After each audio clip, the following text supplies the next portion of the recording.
Welcome along to this week's Ruck'n Maul, and a big kia ora to all of our Kiwi fans over there who are rejoicing the win by the All Blacks over the Wallabies by something to something. Let's not worry about the score, but it was 51-20, Russell. You got to be honest. You got to be brutal and say, and it could have been 51-6. It could have been 71. 61 to exactly. naught. Look, they were awesome. We were ordinary. I know the words aren't spelt the same, but they were just in a different league. They were. I think the problem was there the week before. The Wallabies seriously thought they were superstars after a draw.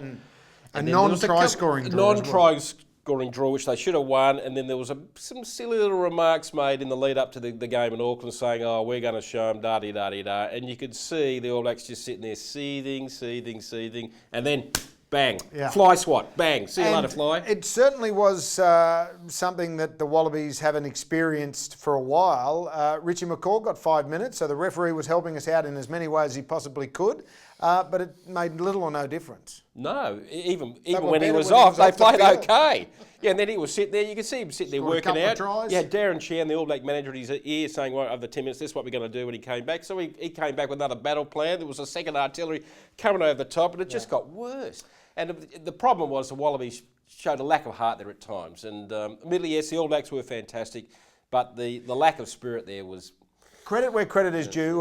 One co-worker said to me during the week that maybe the All Blacks were starting to weaken, and I said you could pick the third strength All Blacks in every position, they'd still touch up 99% of the teams in the world. Exactly. You think of some of the people who are not in that side. Yeah. They'd be walk-up stars in the Wallabies or any other team, and that's their ability, is that they've got so much depth. And credit to Hansen. There's been criticism about how he got the job and whether he deserved it or not, but his record is going to be up there with the best of the All Black coaches, probably in the Grizz Wiley era. Well, that's true, because Graham Henry had these guys at their peak. Now he's got a few players sort of at the end of their careers, and they're still firing. Like McCaw's still playing well. He had a great game on Saturday. So. They are a wonderful, wonderful side. Yeah. The South Africans got out of jail against Argentina. I watched a bit of that game, and the Argentinians were fantastic, but just fell at the final hurdle. Yeah, they were a bit unlucky. Yeah, but the thing was that they were unlucky the week before as well. But what is a big concern for Australia is that South Africa mauling games are excellent, and the Argentinian scrummaging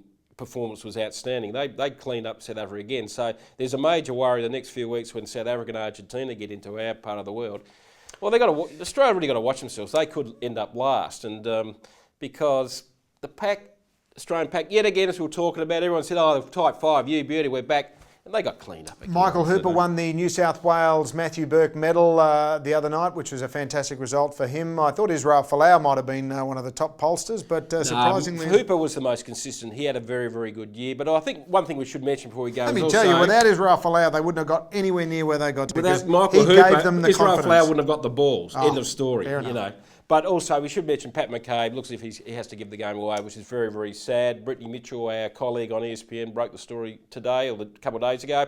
And that's a very sad move, because Pat McCabe hurt himself again. Marvellous ambassador. He's really one of the nicest guys I've met in the Wallaby colours, and all the best to him. Hope everything goes well with him. I'm sure there'll be a role somewhere for him post rugby union in the back office or the front office in somewhere. Hope so. And speaking of which, wouldn't be the same without a Michael Checker update.